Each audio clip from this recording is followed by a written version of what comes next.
မင်းရဲ့ဘဝမတိုးတက်ရတဲ့အကြောင်းရင်းတစ်ခုမင်းရဲ့ဘဝမတိုးတက်ဘူးလို့ခံစားနေရရင်အကြောင်းရင်းကတစ်ခုပဲဖြစ်နိုင်ပါတယ်ပင်ပန်းနေတယ်စူးစမ်းနေတယ်ဒါပေမဲ့ဘာမှမပြောင်းလဲသွားဘူး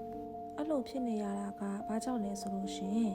မင်းကိုမင်းအချိန်အကြာကြီးနားထောင်လို့နေရပါဆိုလိုချင်တာကဘာလဲဆိုလို့ရှိရင်မင်းရဲ့စိတ်ကမင်းကိုပြောတယ်နောက်မှလုပ်မယ်ဟာအခုစမပြေသေးဘူးငါမလုပ်နိုင်ပါဘူးအဲ့လိုမျိုးပြောတယ်မင်းကအဲ့ဒီအတန်ကိုယုံပြီးတော့မှနေ့တိုင်းနောက်ဆုတ်သွားတယ်အောင်မြင်တိုးတက်နေတဲ့သူတွေကြတော့အဲ့လိုမျိုးမဟုတ်ဘူးသူကသူ့စိတ်ကပြောတဲ့ဟာကိုသူတို့ကနားမထောင်ဘူးမလိုက်နိုင်ဘူးလုပ်ရမယ်ဆိုရင်လုပ်တယ်မလုပ်ချင်တဲ့နေ့တွေမှာတော့မှလုပ်တယ်မင်းရဲ့ဘဝကိုဒုံရင်ပဲမဟုတ်ပဲနဲ့တိုးတက်ပြောင်းလဲခြင်းနဲ့ဆိုလို့ရှိရင်စိတ်ကပြောတာကိုနားထောင်တာလျှော့ပြီးတော့ကိုလုပ်ရမယ့်အရာကိုစလုပ်ပါနည်းနည်းလေးပဲတဲတဲလေးပဲလုပ်တာတော့မှကောင်းပါတယ်ဒါပေမဲ့နေ့တိုင်းလုပ်ရမယ်နော်